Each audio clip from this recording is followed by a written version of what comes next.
British people don't always say what they mean, and today I'll show you some more examples of it. Hi, I'm Monica and this is Just Saying, spoken English for real situations. Today we'll look at some British expressions that English learners misunderstand all the time. This is not just about the vocabulary, it's about understanding how British people communicate.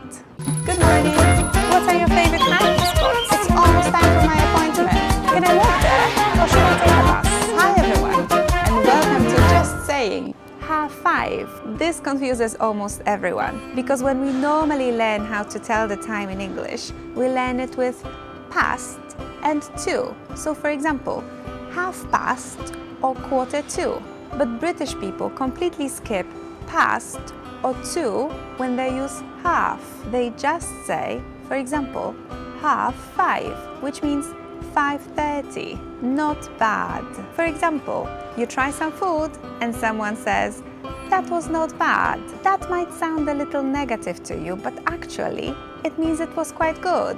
British people often reduce positive emotion. They don't want to sound too intense. Fancy for example, fancy a coffee. It's not about taste, it's an invitation. In fact, it's a very common, natural way to ask if someone wants something. Give me a hand. For example, can you give me a hand with this, please? Of course, they don't want your hand. They just need some help. Up to you. For example, do you prefer the red car or the black car?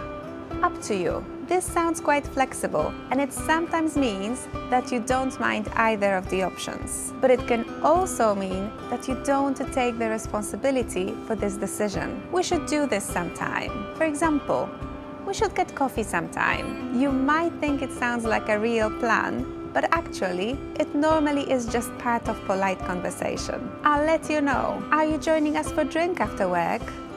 I'll let you know. This sounds quite open, but actually, it usually means no, just indirectly. I'm easy. What would you like for dinner?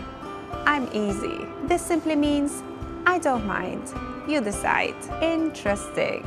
Now that one's important. If someone says, that's interesting, don't assume it's positive. In British English, interesting can mean, I don't like it, or I'm not convinced, or even, I think it's a bad idea, but I don't want to say it directly. Go on then. For example, shall we stay a little longer?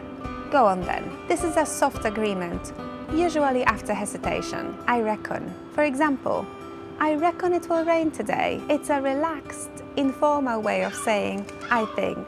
Quite nice. It's quite nice. Be careful with this one in British English. It can mean, it's okay, but not amazing. British English isn't always direct, and that's what makes it tricky. But once you understand what people really mean, everything becomes easier. Thanks for watching. If you learned something new today, please like this video and let me know in the comments. Subscribe if you'd like to see more videos like this one every week, and follow me on social media for more tips on speaking fluent English. Bye!